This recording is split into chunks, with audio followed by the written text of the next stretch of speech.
The lease agreement had my name on it in clean black ink, and I told myself that was enough. A name on a paper, a key in my hand, a door that locked from the inside. Those three things were supposed to be the whole architecture of my new life. And for exactly 11 minutes, the time it took me to carry the last box up 2 flights of stairs and set it down on the bare kitchen floor, I believed it. Then the building manager handed me the welcome packet and said, "Oh, and the owner likes to do a personal walkthrough of all new units within the first week. Nothing invasive, just his thing. You'll get a call." The welcome packet slipped from my fingers. I caught it before it hit the floor, but my heart didn't catch as gracefully. It just dropped. Tyrone Groves. The name was everywhere in the city if you knew where to look. On the brass plaques outside renovated brownstones. On the donor boards of 2 hospitals. On the kind of architectural firm letterhead that arrived in embossed envelopes rather than standard mail. I had researched this building carefully, or I thought I had. I'd searched the LLC name on the lease, cross-referenced it 3 different ways, and never once saw his name attached to it. I should have searched harder. My name is John Rogers, and I am an Omega who has made exactly one catastrophic mistake in the last 3 years. That mistake has dark hair and is currently sleeping in a second-hand crib wedged between the kitchen and the single bedroom of apartment 2C, completely unaware that his existence is the reason I have moved 4 times in 18 months. Once across a state line and now back into the city I swore I'd left behind. His name is Ellis. He is 8 months old. He has his father's eyes. I know whose eyes those are because I spent 6 weeks learning the exact shade of them, learning the way they go darker when the person behind them is thinking hard, lighter when something catches them off guard, and almost gold in the particular afternoon light that comes through floor-to-ceiling windows in a certain kind of penthouse apartment. I know all of this because I was foolish enough to fall into something with Tyrone Groves that I had no business falling into, and I was even more foolish to walk away without telling him why. I walked away because I was afraid. It is not a more complicated reason than that.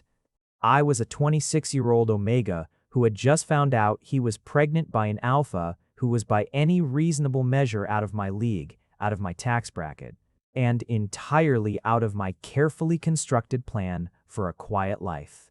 The heat had been unplanned. The connection had been unplanned. The 5 weeks after the heat, the slow mornings and long conversations, and the terrifying feeling of mattering to someone that large and that certain, all of it had been unplanned. And so, I made a plan. I packed, and I left, and I told myself I was protecting myself, protecting Ellis, even before I knew his name, protecting some version of my future that didn't involve a man who could simply absorb me into his orbit and leave me with nothing that was my own. What I had not planned was this apartment building. What I had not planned was that the LLC, Groves Capital Holdings Sub 6, would resolve back to him. What I had really truly not planned was the knock on my door at 3:17 in the afternoon on a Friday, 9 days after I moved in. While Ellis was awake and babbling in his bouncer in the middle of the floor, and I was standing in the kitchen in a flour-dusted shirt, having decided that baking bread was a reasonable way to manage preemptive anxiety. The knock was 3 beats, unhurried. The knock of a person who has never had to wonder whether they were welcome. I knew it before I opened the door. My body knew it in the way Omega biology is infuriatingly, humiliatingly good at recognizing one specific alpha. The elevated heart rate, the sudden warmth at the back of my neck, the way my hands forgot what they were doing and dropped the dish towel I'd been gripping. I stood in front of the door for 4 full seconds. Then Ellis made a sound, a small, curious, entirely innocent sound. And I thought, this is happening now, and there is no version of this moment in which I am ready. I opened the door.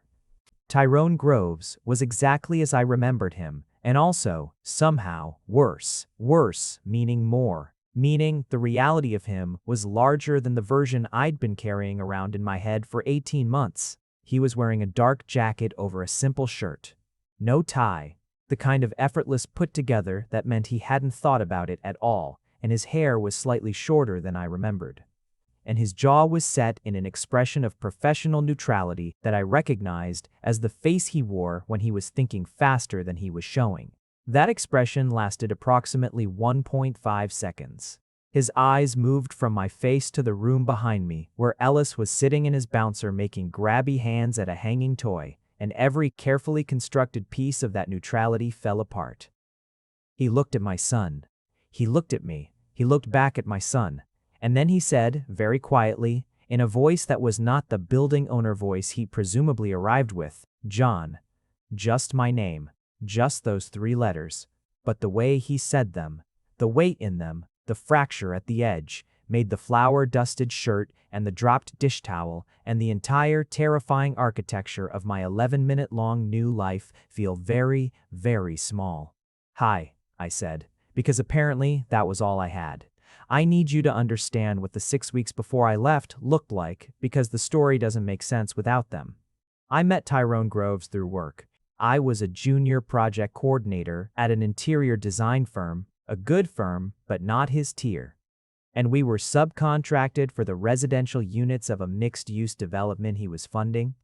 I attended the first coordination meeting because my supervisor had a conflicting appointment and handed me the file 20 minutes before it started. He was already in the conference room when I arrived, not behind a desk, not at the head of the table, just standing at the window with a coffee cup and a tablet reading something. And he looked up when I came in with my folder and my best attempt at appearing like someone who had been briefed properly. "You're not Marcus," he said, without any inflection that made it an accusation. Marcus had a conflict.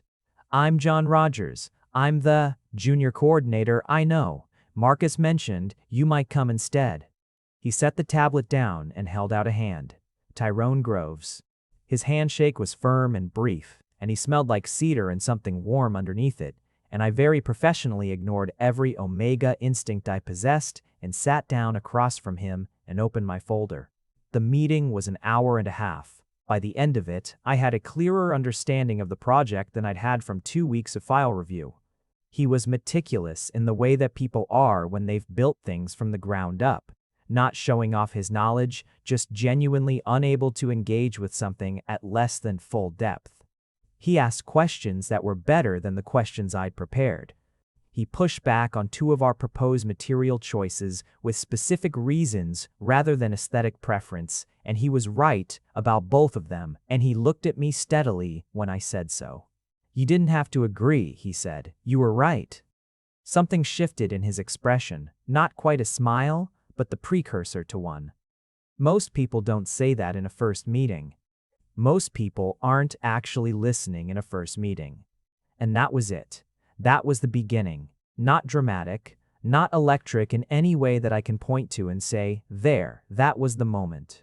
Just a man and an Omega in a conference room having a real conversation, and the low, quiet hum of something being recognized. I attended 3 more coordination meetings over the following month. Each one ran longer than scheduled.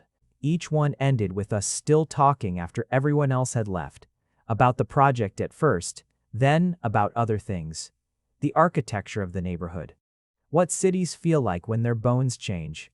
Whether the purpose of a building is the same as the experience of a building. He had opinions about everything and held them loosely, which was more attractive than any of the rest of it. Then came the 4th meeting, which ended with him saying, "Are you free for dinner?" in the same tone he'd used to suggest a different tile supplier, and me saying yes in the same tone I'd used to agree with his material assessment. We had dinner. We had dinner 4 more times over the following 2 weeks. And then came the Friday evening, when a heat cycle arrived 3 days early and caught me completely without suppressants, and I was at his apartment because we'd planned to work through the project specs together. And he opened the door and read the situation in about 4 seconds, with that particular alpha awareness that I had always found equal parts useful and terrifying.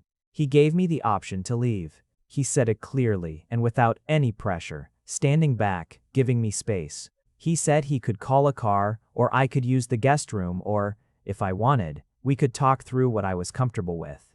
And he would follow my lead on every single part of it. I didn't leave.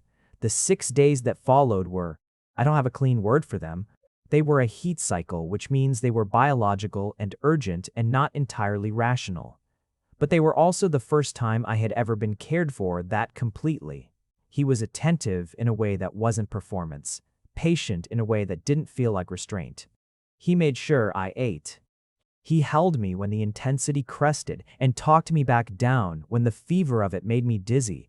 He said my name differently than anyone had ever said it. When it was over, we stayed. That was the unexpected part. The heat passed and neither of us reached for the nearest exit. We spent 5 more weeks in a kind of suspended, unspoken domesticity. Mornings with coffee and conversation, evenings tangled on his couch, long silences that didn't need filling. I learned his habits, and he learned mine, and we never quite named what was happening between us. But it had a shape. It had weight. I was happy. I was frightened of being happy. Then I found out I was pregnant, and the fear won. I spent exactly 3 days after the positive test in a state of frozen paralysis, running every version of the future I could imagine. In some of them, I told him. In the telling him versions, the scenario split. He stepped up, and I became a component of his life, absorbed, dependent, defined by proximity to his decisions and his money and his certainty. Or he didn't step up, and I was alone anyway, but now with the weight of rejection layered on top of everything else. Either version ended with me less than I'd started. The version where I didn't tell him. That version was terrifying in a different, quieter way. That version required me to be enough on my own, and I didn't know yet whether I was. But it was a terror I could choose, which felt important. I packed over a weekend. I left a note that said I needed space, and that the connection had been wonderful, but I wasn't ready for what it was becoming. I meant all of that. I also meant the 12 things I didn't write. I left. Standing in the doorway with flour on my shirt and my heart in my throat, I watched Tyrone process what he was seeing. He was very good at processing.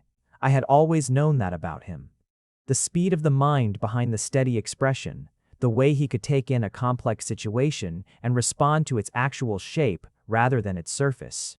He was taking longer than usual. "Can I come in?" The question was careful, not demanding, not wounded yet. Every part of my coward's heart wanted to say no, to close the door and call the property manager and offer any amount of money to get out of the lease. Instead, I stepped back and let him in, because running had already produced one set of consequences, and I wasn't sure I had the capacity for another. He came in slowly. The way you approach a situation you're not sure is stable. His eyes went to Ellis again, and Ellis, 8 months old with his father's dark eyes and his father's particular quality of stillness when something interests him, looked back at Tyrone with the solemn, unblinking assessment of a baby encountering a new person. Then Ellis smiled, a big, gummy, completely unguarded smile, and reached out toward Tyrone in the way babies reach toward anything that catches their attention. Something moved across Tyrone's face that I cannot fully describe. It was not a simple emotion. It was several emotions happening in sequence so rapidly they blurred into each other.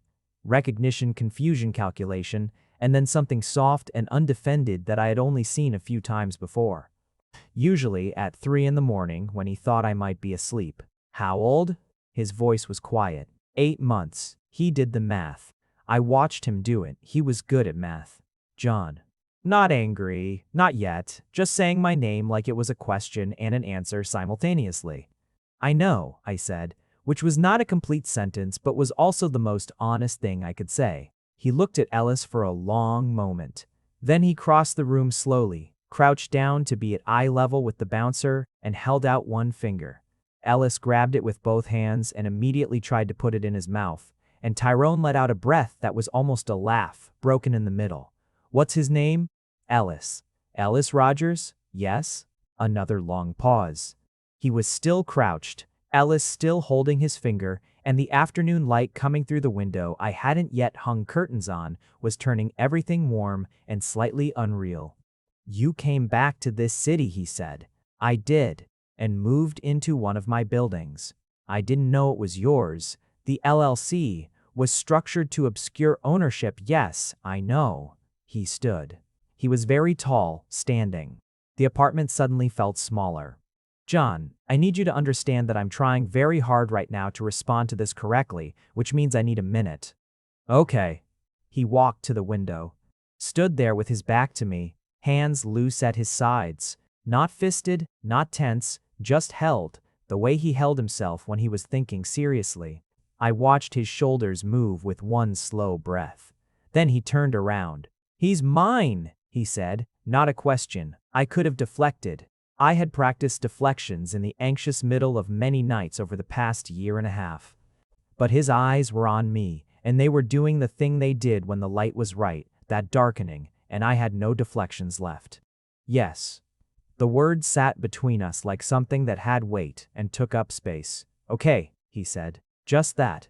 And then, I'm not going to have the rest of this conversation standing up in your living room. I'm going to go get us food. Because you have a baby and no curtains, and I don't think you've eaten today. And I'm going to come back in an hour, and we're going to talk. Actually talk."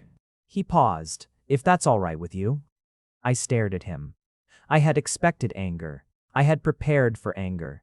I had a whole internal script for anger. This measured, careful, logistical response had not appeared anywhere in my preparations. "You're going to get food," I repeated. "You're doing that thing where you repeat things when you're surprised," he said, and there was something in his voice that wasn't quite warm yet but was reaching toward it. "Yes, I'm going to get food. Do you still not eat onions?" The fact that he remembered that, one small, specific, completely ordinary thing, unlocked something in my chest that I had been keeping locked for 18 months. I felt it give, not dramatically, just a small release of pressure, like a window cracked open. "I still don't eat onions," I confirmed. He nodded, looked at Ellis one more time, and then he left, the door closing quietly behind him. I sat down on the kitchen floor.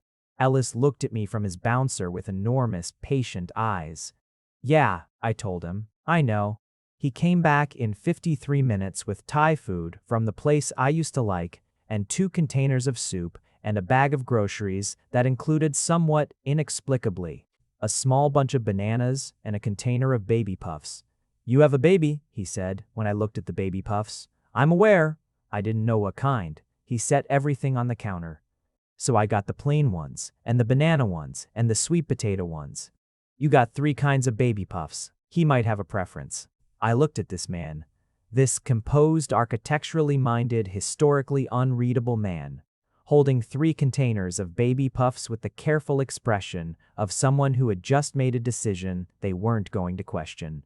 And I felt the locked thing in my chest give a little more. "He usually likes the banana ones," I said.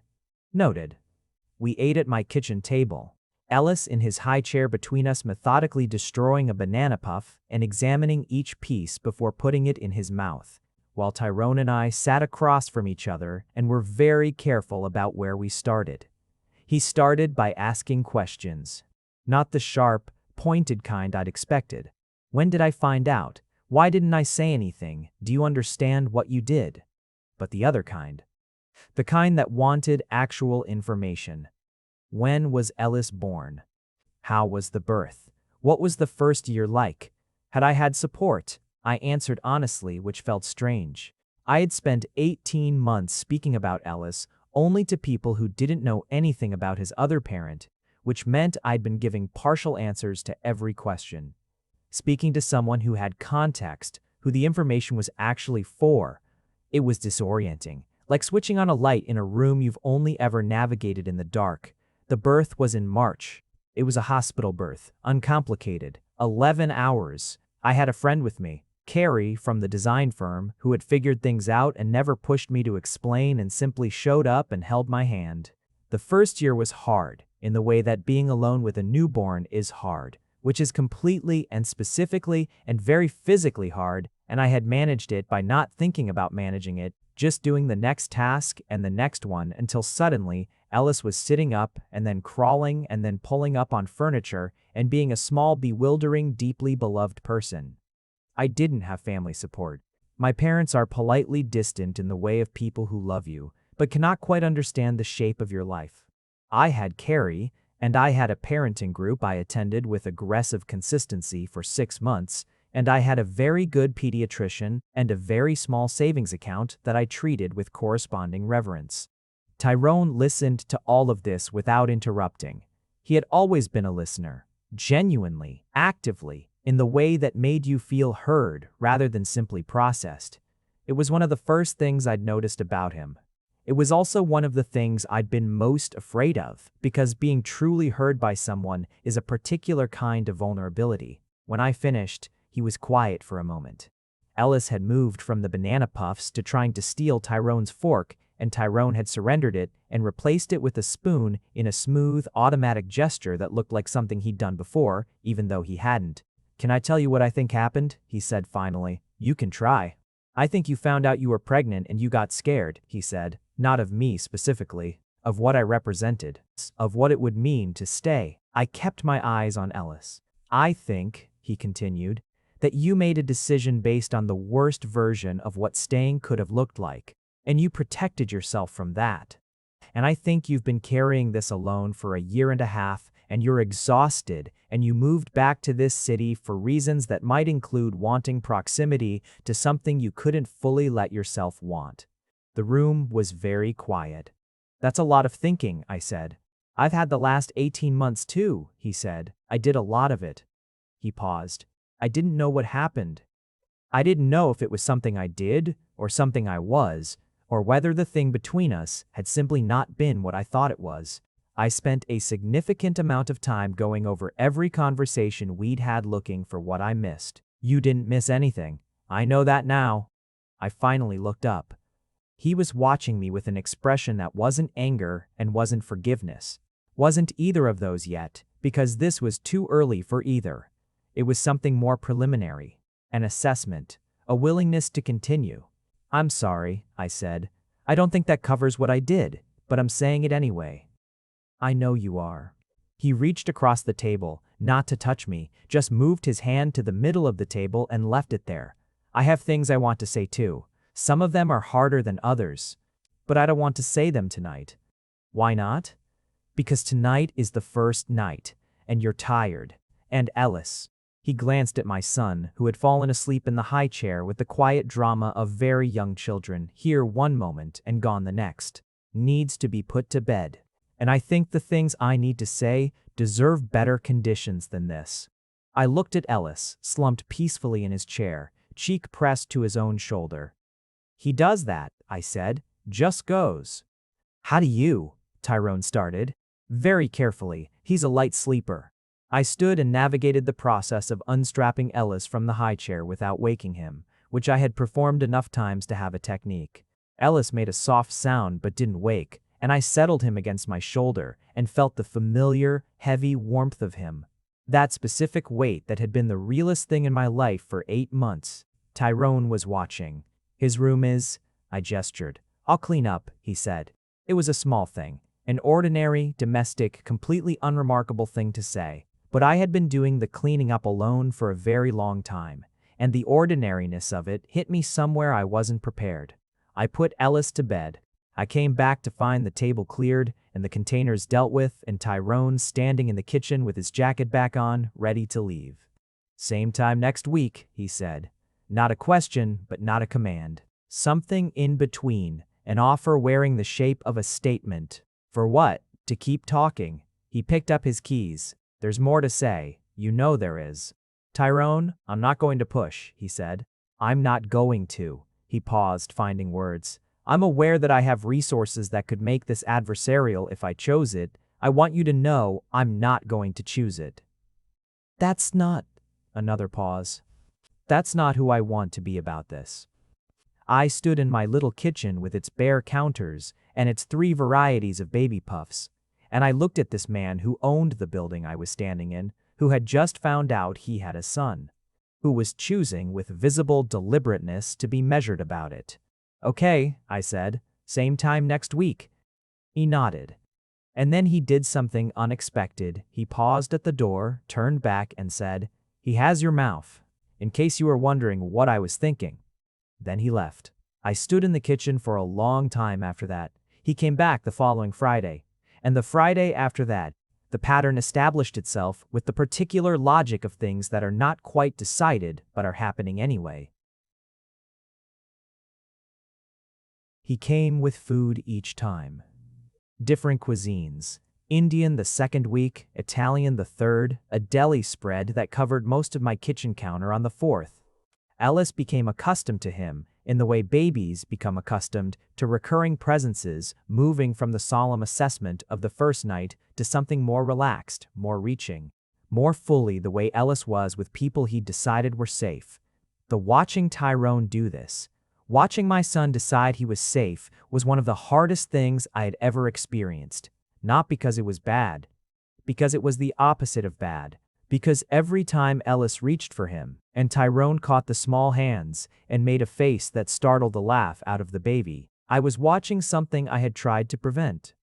And it was better than anything I'd invented when I was imagining it from the other side of a state line. We talked about everything in pieces. I told him more than I meant to each week, and he told me things that filled in the months I'd been absent. Business things, mostly the kind of updates that are also a form of intimacy. During of the ordinary ongoing texture of a life. He'd taken on 2 new projects. He'd gotten a dog, briefly, and then given the dog to his sister because his schedule was incompatible with the dog's emotional needs. He'd stopped sleeping on the left side of his own bed for a reason he described with a kind of careful vagueness that I understood perfectly. The difficult conversations happened too, interspersed with the easier ones, the way hard terrain appears in the middle of what you thought was a flat path. We talked about the choice I'd made, in parts, over multiple weeks. He didn't tell me I was wrong. He told me what it had cost him, which was harder than being told I was wrong. He was not angry in the dramatic way I'd anticipated. He was hurt in the specific, measured way of someone who is used to being careful with their hurt, and that was worse. I would have tried to be good, he said once on a Thursday evening. He had started coming Thursday evenings too, ostensibly because Fridays had gotten harder for him schedule-wise. While Ellis slept, and we sat on my second-hand couch with the distance between us that we maintained like a kind of treaty. I know that's not proof of anything, but I would have. I know, I said. I think I knew then. Then what? He stopped, started again. You don't have to answer this. I was afraid of needing you, I said, not of you. Of needing. Of building a life around a person and then not having myself left over. He turned to look at me. And now? Now I've been alone for 18 months and I know what I'm made of, I said. That's not nothing. I needed to know that. He considered this for a moment. That's the most honest thing you've told me, he said. I'm working on being more honest. I noticed. A pause. I appreciate it. There were other evenings where we were less solemn, where Ellis was fractious and needed to be walked and Tyrone walked him without being asked, pacing my small living room with the baby against his shoulder until the complaints wound down into sleep, and I watched from the kitchen doorway and felt the specific vertigo of watching someone be capable at something important. There were evenings where we talked about nothing, about a building in the 3rd Ward that was being renovated poorly, about whether soup dumplings count as soup, about Ellis's new habit of imitating sounds with an expression of deep scientific interest. Ellis was pulling himself to standing at 9 months, tottering along the furniture with that particular baby determination that looks like it should be photographed. Tyrone was there for the first time. He did it unassisted. Let go of the coffee table and stood briefly with the expression of a person who has just discovered something extraordinary about themselves, before sitting down hard and immediately trying again. Tyrone made a sound that I had never heard from him before, something involuntary and soft. He's going to walk before he should, he said. I know. The pediatrician said, probably before 10 months. Absolutely, he's determined. We looked at each other over Ellis's head. And for a moment, we were simply 2 people watching a small child be stubbornly alive, and there was no history and no complicated calculus of hurt and repair, just this. Then Ellis grabbed Tyrone's finger to help himself back up, and the moment folded into the next one, the way moments do. At 10 months and 1 week, Ellis walked. Tyrone was not there for it. He was in a meeting he couldn't leave. And Ellis had just decided, in the middle of the morning while I was doing laundry, that walking was now something he did. He made it 4 steps to the couch and then collapsed against it laughing, and I took a video on my phone with shaking hands, and I cried a little, and then I called Carrie. And after Carrie, I sat with my phone in my hand for a long time before I opened the contact and sent the video to Tyrone. He called within 3 minutes. I answered. John. He was breathing like he'd moved somewhere private to make this call. John, I know. 4 steps. He's been practicing. I was still a little shaky. He kept doing it when he thought I wasn't watching, like he wanted to get it right first. A pause. He gets that from you. I didn't know what to say to that. Thank you for sending this, he said. Of course. And it was, of course. It was completely natural. It was what you do, and the fact that it was natural was itself something, because 3 months ago I hadn't been sure what our shape was yet, and now the shape included him being who I sent the video to. Of course I sent it to you. Something in his breathing shifted. John, I need to... He stopped. What? Another pause, longer. I need to tell you something, and I'm going to tell you on Friday, in person, because I want to see your face. Tyrone, Friday, he said. Can you? Yes, Friday. I'll see you Friday. He came on Friday. He was quieter than usual through dinner. Not tense, exactly, but contained, the way he got when he was holding something. Ellis ate sweet potatoes and made increasingly confident laps of the living room, pausing periodically to fall on the carpet and reassess before getting back up. And Tyrone watched him with an expression that was doing a lot of work that I couldn't entirely read. When Ellis finally crashed and I came back from putting him to bed, Tyrone was standing at the window, the one I had finally hung curtains on sage green, which he had looked at for a long time, the first evening they were there without saying anything. And he turned when I came in. Okay, I said. Friday, he agreed. He didn't move from the window. I'm going to say something, and then you can take as long as you need to respond. That's a significant preamble. It's a significant thing. I sat down on the couch, because that felt more stable than standing. I don't want to go back, he said. Not to what we were exactly. I know we can't, there's too much that's happened. But I don't want to be this. The person who comes on Thursdays and Fridays and goes home. I don't want to be the person who watches you from the doorway and then leaves. He paused. I want to be here. I want to be, his voice changed, got quieter. I want to be his father. And I want to try again with you, properly, in the daylight, with everything out in the open. And I know that's a large thing to ask. And I know you have reasons for caution that were real, and I'm not asking you to decide now. I just needed you to know where I am. The room was very quiet. I looked at my hands. You said you wanted to know what I'm made of, I said slowly. You said that being alone had shown me that, and I said it was true. But I didn't say. I stopped, found the thread again. I didn't say that I knew by the end of the first month alone. I knew what I was made of, and it turned out I was made of something that was very unhappy without you in it. He looked at me. I've spent 18 months being unhappy about a choice that I made for reasons that were real and also insufficient, I continued. And then I moved back into a city I had reasons to avoid and rented an apartment in your building without knowing it was yours, and I looked up. I think that's my subconscious trying to say something that my sensible brain kept editing out. Tyrone moved away from the window, crossed the room and sat down on the couch, not distant now, close. Closer than the treaty had allowed.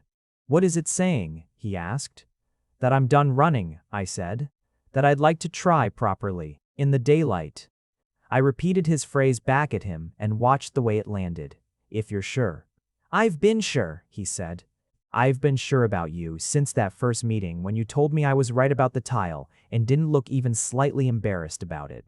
I laughed, sudden and a little wet at the edges. He reached up and touched my face. Just one hand, carefully, at the jaw, the way you touch something you're not sure of yet. And I leaned into it, because I was done being careful about that, done holding myself away from something I had wanted for 18 months and pretended I didn't. Hi, he said, soft, looking at me. Hi, I said back. And that was the second time we started. The thing about starting over when there is already a child involved is that you don't get to do it abstractly. There is no theoretical framework. There is only Ellis pulling himself up on Tyrone's leg at 11 months, and Tyrone reaching down automatically to steady him. And there is the pediatrician appointment that Tyrone asked to come to, and I said yes to. And there is the way he listened to the doctor's rundown of developmental milestones with the focused attention he brought to everything and asked two specific, well-researched questions that made the pediatrician blink and then nod with what looked like genuine approval. "You read about it," I said afterward, walking back to the car. "I've been reading about it for 2 months," he said. He was carrying Ellis, who was busy trying to remove Tyrone's sunglasses. "Parenting stuff. Omega Alpha family structures. Omega Health postpartum. You're doing okay, by the way. You should be taking that supplement." I stopped walking. "You've been reading postpartum Omega Health resources." "You'd been alone," he said simply. "I wanted to know if there was anything you'd have needed." There are moments that reorganize things. This was one, not because it was dramatic, but because of the characteristic precision of it. The way he cared, specifically and practically, without making it into a statement. The way he gathered information and held it, quietly, and used it to show up better. I didn't say anything. I just took his hand, there on the sidewalk, and we walked back to the car like that while Ellis continued his campaign against the sunglasses. The practical architecture of our new shape took form over months, not days. Tyrone came 4 evenings a week instead of 2. He learned Ellis's routines, the specific choreography of nap time, and the complex diplomacy of solid foods, and the way Ellis's pre-fussing face looked versus his genuinely tired face, which were similar but not identical, and getting them confused had consequences. He was a quick study. He was also quietly delighted by all of it in a way that he mostly didn't perform. But I could see at the edges, the way he'd stay a few seconds extra watching Ellis sleep. Or the slight softening of his expression when Ellis did something new. We talked about the future in pieces. Careful, specific pieces. He had said we'd do things in the daylight, and he meant it. Every conversation was a real conversation. No vagueness, no subject left at the door. He wanted to be on Ellis's birth certificate. We discussed it, and I said yes, and the process of it was bureaucratic and mundane and important. And the afternoon we came back from finalizing it, Tyrone sat down on my couch and held Ellis and was quiet for a while in a way that I didn't interrupt. "Okay?" I asked finally. "Yes." He looked up. "I've wanted things before. Business things, project things, things I had to work for. But this." He looked down at Ellis, who was examining Tyrone's watch with intense focus. "I didn't know I wanted this specifically until it was already something I had missed." 18 months worth, I said. "You don't need to keep saying that as if you're reminding yourself to feel guilty." "I'm not saying it as guilt. I'm saying it as..." I thought about it. "As recognition. You missed 18 months. That's real. I'm not going to smooth over it." "I'm not asking you to." He looked at me. "I'm asking you to let it be past. It happened. We know what happened. We can stop weighing it." I sat down next to him.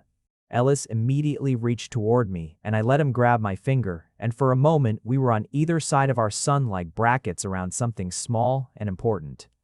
"Okay," I said. "Past." He kissed my temple. Simple and unhurried, the way he was when something mattered. He got the dog back. I need to include this because it is a perfect small illustration of how Tyrone Groves operates, which is, with extreme deliberateness, a great deal of preparation and no discussion until he's already made the decision. His sister called me first, which I only discovered afterward. Apparently she had obtained my number from Tyrone's phone at some point, which she described as a contingency measure, and which Tyrone described as exactly the kind of thing she does. And she called me to say that she was prepared to bring the dog back if I thought it was a reasonable time, and she had done research on dogs and infants, and the specific dog in question had already been temperament tested with children, and she just wanted my read on the situation. "What is the dog?" I asked. "A retriever mix, brown. His name is Copley." "Does Tyrone know you're calling me?" "No, but he'd want me to." A pause. A pause. He's been bringing the dog up twice a week for what he describes as maintenance visits. He sits on my couch and lets the dog lay on him and reads project files. It's the saddest thing I've ever seen. I called Tyrone after I hung up. Your sister called me about the dog. A pause. She did. Were you planning to ask me about the dog? A slightly longer pause. I was approaching it. How long was the approach going to take? I was gathering information, he said. Which, when I thought about it, was exactly what I'd expected him to say. Copley came to stay the following weekend. He was very large and very gentle and went immediately to Ellis with the careful, soft-mouthed interest of a dog who understood fragile things, and Ellis, who was 11 months old and deeply certain of his own invincibility, reached out and grabbed a handful of fur with an expression of complete joy. Tyrone stood in the doorway of my apartment, watching this with his arms folded and the specific expression I had started to think of as his real face, the one that wasn't managing anything, wasn't assessing. Was just him receiving something? The dog question, I said, coming to stand beside him. Successfully resolved, he said. I put my arm around him, which still felt new enough to be deliberate. He put his around me, which had started to feel like something my body was expecting. We watched Copley and Ellis figure each other out on the living room floor. John, he said. Yeah, move in with me. I turned to look at him. His face was doing that thing where he was calm on the surface and very much not calm underneath. And he was watching me with an expression I now recognized as the one he used when he'd already made the decision and was waiting to find out if the rest of the world was going to cooperate. The apartment, I started. I own the building. The apartment can be whatever we need it to be. Your name can stay on the lease if that makes you feel better. I just want... He stopped. I want to stop leaving. Every night I leave, and you're here, and he's here, and I'm going home to a building that has the right views and the wrong number of people in it. I thought about this.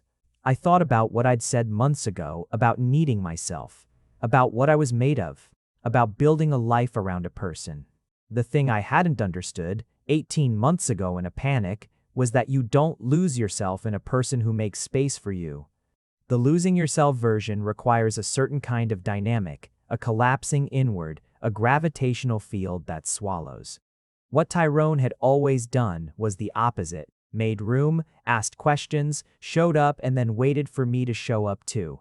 The thing I'd run from wasn't him. It was my own certainty that I couldn't handle staying. I could handle staying.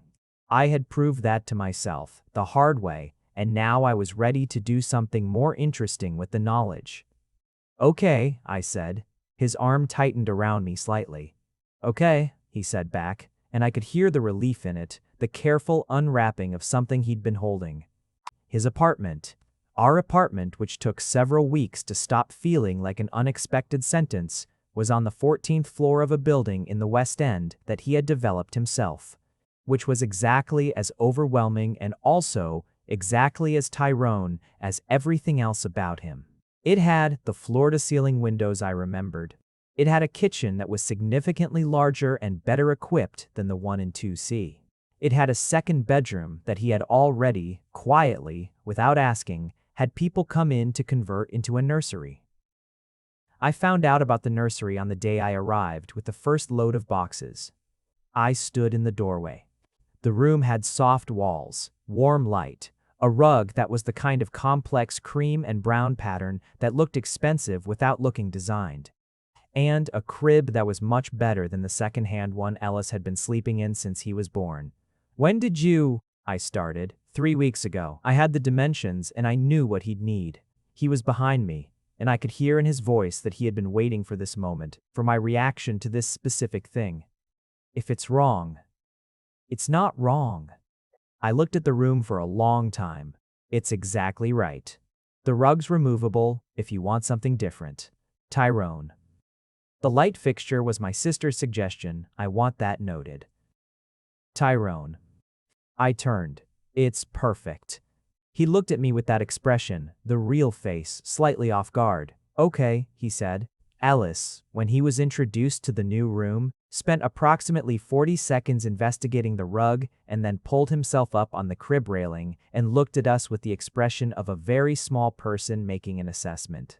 He likes it, Tyrone said. He's evaluating it. He gets that from you. He kept saying that. Things Ellis did, he would trace back to me.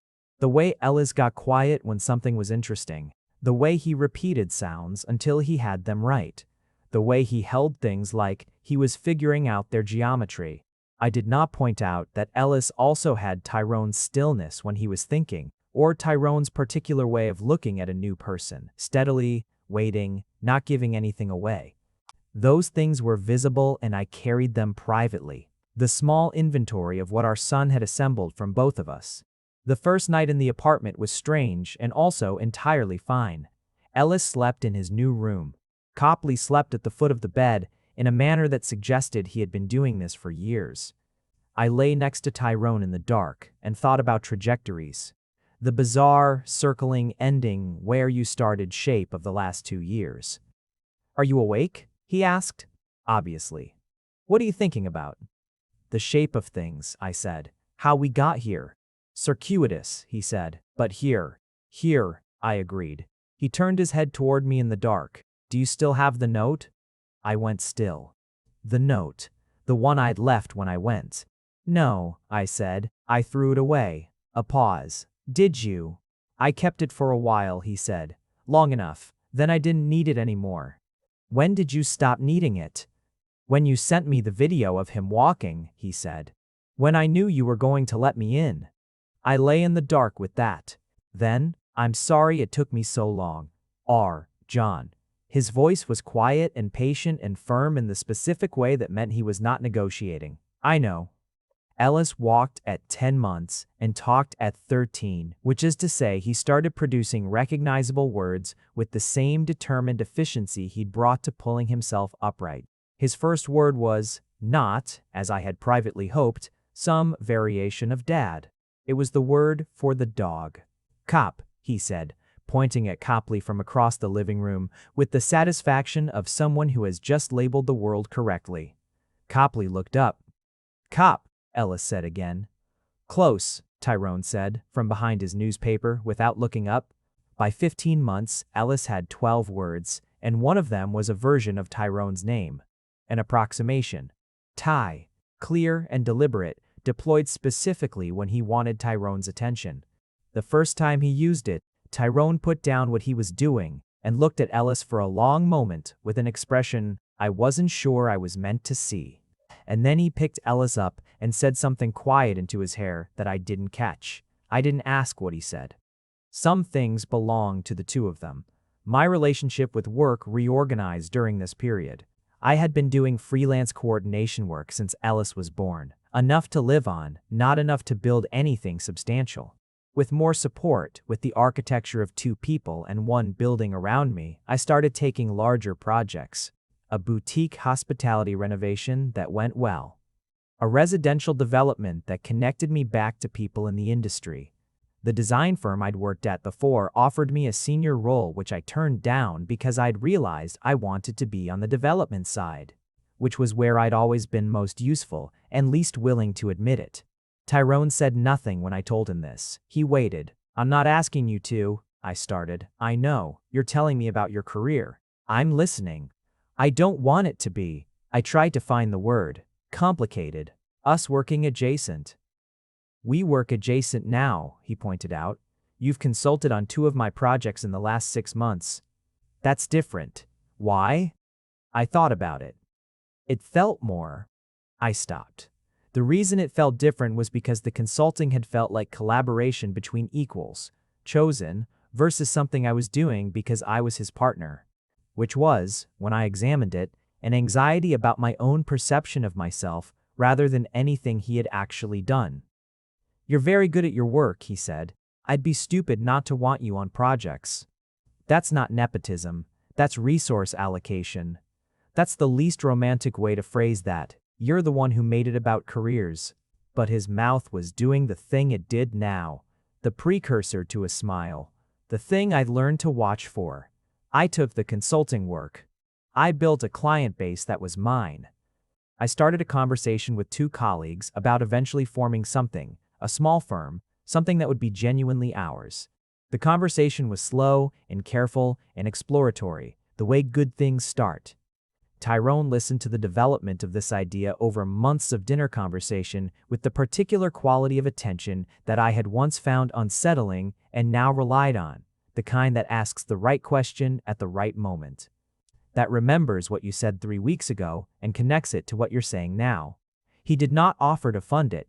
He did not volunteer contacts until I asked for them. He understood, without my having to explain it, that this was mine to build. "How did you know?" I asked once. "That I didn't want?"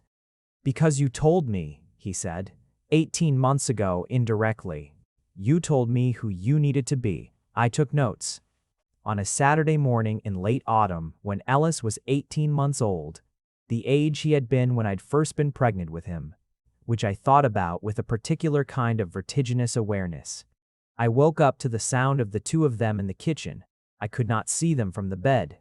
I could hear them, Tyrone's low voice narrating something, Ellis's sounds in response, a periodic clink of something against something else. Copley's nails on the floor. I lay in the warm dark of early morning and listened to my family in the kitchen. The word had arrived without fanfare. Family. It had settled in sometime in the preceding months, a quiet arrival, taking its place among the facts of my life. I got up and went to the kitchen doorway. Tyrone was making breakfast with Ellis standing on a small step stool beside him, watching with an expression of total fascination.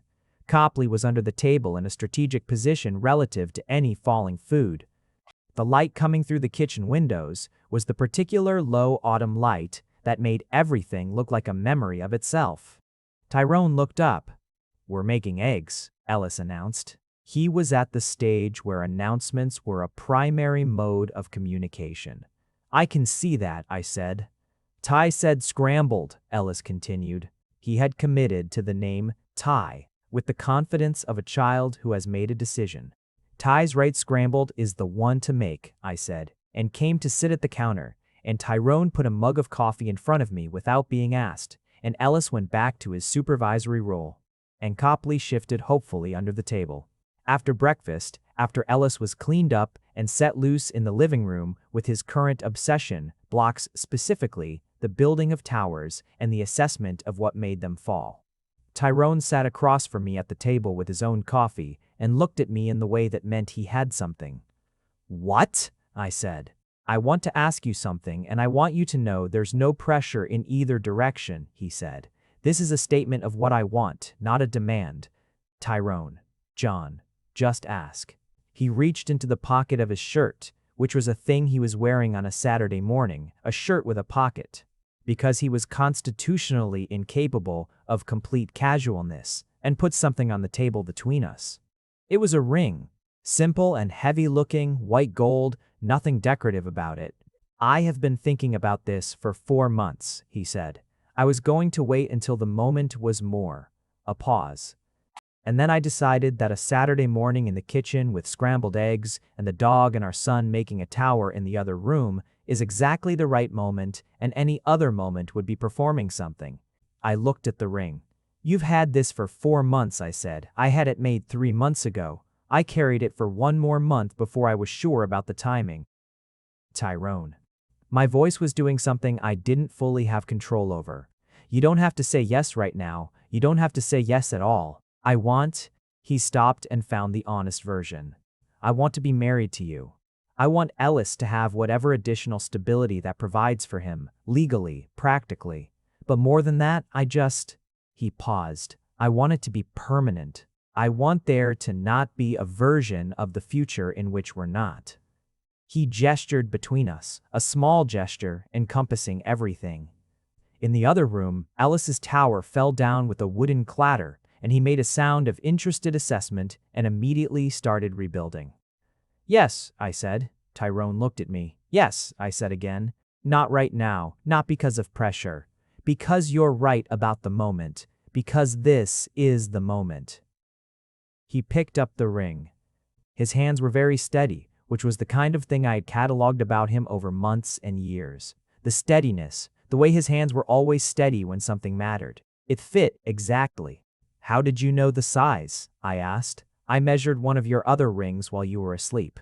A pause. 2 months ago. You measured my finger while I was asleep. I was very quiet.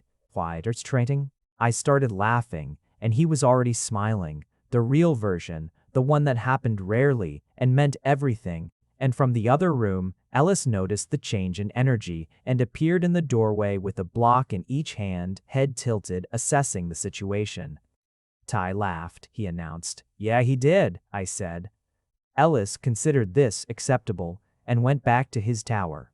There is a specific quality to a space that has been lived in and loved in, something that accumulates in the walls. In the particular way, the afternoon light falls across a kitchen floor. In the dent in a doorframe from a high chair that was moved too enthusiastically. Buildings hold the record of what has happened in them in ways that aren't visible but are felt. The apartment at 2C still exists. My name is still on the lease, technically. Tyrone was right that it could be kept whatever we needed it to be. It became, eventually, a small office. Mine. For the firm that I did eventually start, 2 years after Ellis walked his first 4 steps on its floor, with a colleague named Petra, who had the kind of specific, meticulous aesthetic sense that complemented my more structural instincts. We are not large, and we are not trying to be.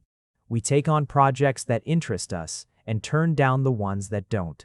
And this is a luxury that I have not taken for granted for a single day since it became possible.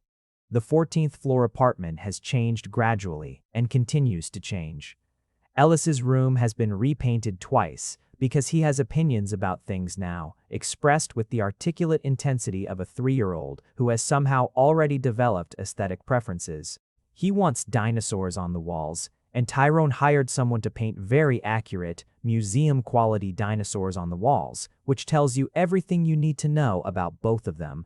Copley is 4 years old and has developed the particular settled wisdom of a dog who knows exactly where he belongs. He sleeps between Ellis's room and ours, a self-appointed sentinel, and takes the role with great seriousness. On the first anniversary of moving into 2C, the apartment I chose because I thought it would be far enough, because I thought the city was large enough, because I thought I could make a plan and stay inside it. I stood at the window of the 14th floor and thought about trajectories again. About the 11 minutes I had believed the locked door was enough. About the 3 beats of an unhurried knock. Tyrone came to stand beside me. What are you thinking? About how I moved into your building to hide from you, I said. And it's funny, not ha-ha funny. The other kind. The kind where the thing you were running from was also the thing you were running toward, he said. I looked at him. That's very wise of you. I've had time to think about it. So have I. I leaned back against him. He put his arms around me from behind, and we looked out at the city, which was doing its evening thing, the light changing and the buildings catching it and sending it back at angles. I would have found you, he said. Eventually, if you'd stayed gone, I would have found you. I know, I said, and I did. I had known it, I thought, on some level, even at the beginning. He was not the kind of person who left things permanently unresolved. He was the kind of person who read Omega postpartum health resources while waiting, who measured ring sizes quietly, who got 3 kinds of baby puffs because his son might have a preference. I'm glad I found you first, I said, even accidentally. Especially accidentally, he said. The accidental version is better. From the other room came the sound of Ellis's voice, narrating something to the dog with complete conviction. Copley's tail thumping once on the floor. The ordinary music of a Saturday evening, which was also the architecture of everything we had made. I turned in his arms to look at him properly. Thank you for knocking, I said. He looked at me for a moment with the expression I knew best now, the real face, the one that held everything. Thank you for opening the door, he said. I said I threw it away. I didn't. It's in a small wooden box in the drawer of my desk in 2C, which is now my office. The note I left on the counter of his kitchen on a Sunday morning when he was still asleep, and I had made a decision and was determined to make it before the morning changed my mind. It says, I need to leave. Not because of you, because of me, and because of what I am when I'm near you, which is something I can't figure out yet. I'm sorry. What we had was wonderful and real, and I am not sorry for any of it except the leaving. First. I keep it because it is a record of a version of myself. The one who was afraid of staying, who thought running was a plan, who carried so much fear that it crowded out the thing that was trying to grow. That version of me made Ellis. She also made the 18 months alone, which made me into someone who knew she could stay. Both things are true. The fear and the thing that grew from it are not separate. Tyrone knows I kept it. I told him, eventually, and he was quiet for a moment and then said, "Good," in a way that was complete and didn't need explanation. I don't read it often, but sometimes on early mornings when the apartment is quiet and Ellis is still asleep and Copley is in the doorway and the city is doing its pale pre-dawn thing outside the window, I open the drawer and look at it. I look at the handwriting of someone making a decision she thought was protective, and I feel something for her that is not quite the same as feeling it for myself, a kind of tenderness that comes from distance. Then I close the drawer and go back to bed, and Tyrone shifts toward me in the way he does, automatic and unthinking, and outside the city keeps its ordinary, enormous life. And inside this apartment, the walls are slowly accumulating the record of everything that has happened here. The Omega moved away to hide the baby. The Alpha already owned the building. Neither of us is quite the person we were then. The baby is 3 years old and has opinions about dinosaurs and says, "Ty," with the casual ownership of someone who has never had reason to doubt the permanence of a thing. And we are here, in the daylight, as promised. Home. If you made it to the end, you're my kind of person. Leave a subscribe, comment down your favorite part of the story, and if you want early access to videos, exclusive content, or just want to support the channel, make sure to join our Patreon. Link is in the description. Even one member genuinely means the world to me. See you in the next one.